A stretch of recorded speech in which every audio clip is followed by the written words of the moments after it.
Ayiwa ni waati in na an bɛ yɔrɔ min na sa o de ye Alifaga Ture Ala ma hinɛ a la ale ka denbaya la yan nɔ Lafiyabugu sabula a yirala k'a fɔ ko waleya dɔ kɛlɛ yan a ka ca ni dɔgɔkun kelen ye bi min ye Alifaga Ture ale ka jɔnjɔn o suɲɛna a ka denbaya kɔnɔna na o siratigɛ la sa an bɛna kuma di a denkɛ ma n'o ye Vieux Farka Ture ye ale bɛna ɲɛfɔli kɛ an ye wale in yɛrɛ a tɛmɛna cogo min. Bon, on est chez Baradia, on est allé à Djaraye parce que il y a ko trophée était en Dorantaï. Parce que on t'atterre à la rigueur. Vraiment, Mali t'a doudou. Afrique betadou. Monde betadou. Bon, ni comme on bise ka fille na chouena choumi. Vraiment, n'est galontique parce que nous t'untea. Bon, on allait au Dondé. Nous donnons salon on y a lagé ma trophée on trophée que les trophée ça va y aller bon peut-être rapidement les enfants un truc nous ils ont à lagé donc gagner ni bon malheureusement à Maïe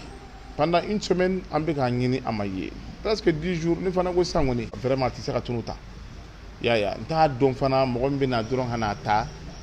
atali na fatala atena bongoyé sans nous taire ni rien parce que moi on a conscience de dos c'est à titre honorifique absolument fouille ni répéter ka ta do mena vite nali wa vla zorala itna se ka fire mo mako ibna grami datigima parce que malila avec mon boulot c'est connu. Ayiwa kabini atununa yala aye kunafuni nya usoro na soro ni atala somgo kunda walima ni mawere de atawa polisu olu sendula akunya barawulawa. Polisu nana ya ubuga enquête là parce que polisu na yuga sega ok kuka repérer ta ka fembe ke olu ko buga barala munum be ya toute la famille betara ta ko audition ni fin ok donc do fin be do ya fin nana ya be ta ko audition ke bo olu ko buga barala kinyana. Ayiwa jonjo mi tunune flen ye no ye Alifaga Ture ka Grammy aye ni Grammy soro kabini wati jume 95 au des Grammy follow Ali Farka yɛrɛ mun sɔrɔ Grammy follow mun donna Mali kɔnɔ c'est en 95 avec Talking Tombouctou ya a nana don min o y'a sɔrɔ réseaux sociaux ni fɛngɛw si tɛ yen mais Mali bɛ bɔra kalama k'a ye Grammy sɔrɔ donc c'est quelque chose qui est très important.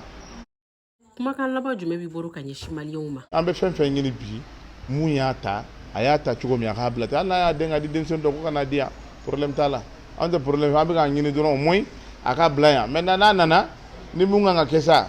cogoya wɛrɛ la ɲini la ka t'o bila yɔrɔ la parce que ni risque sugu ninnu kuma ka ca. An ka dɔn k'a fɔ Alifaga Ture Ala ma hinɛ a la ale tun ye Mali dɔnkilidalaba ye guitariste ba kun don min yɛrɛ kun lakodɔnnen don Mali kɔnɔ ani diɲɛ fan wɛrɛ fɛ a ye jɔnjɔn caman sɔrɔ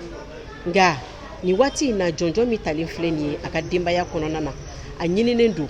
a ka se ka ye sabula jɔnjɔn min don Alifaga Ture Ala ma hinɛ na ale kelen ta tɛ a ka denbaya ta tɛ nin ye Mali yɛrɛ ka tiɲɛ dɔ de ye o kama a yeli nafaba de bɛ a la weleweleli ma da o kɔni kɛlen don maliyɛnw fo ka taa se Mali marabagaw ma bɛɛ lajɛlen k'i seko kɛ yasa Ala ma hinɛ Alifaga Ture ale ka ni jɔnjɔn in Mali jɔnjɔn in o ka se ka ye. Mariam Kuyati ka bɔ Bamako VOA Bambara tɔgɔ la.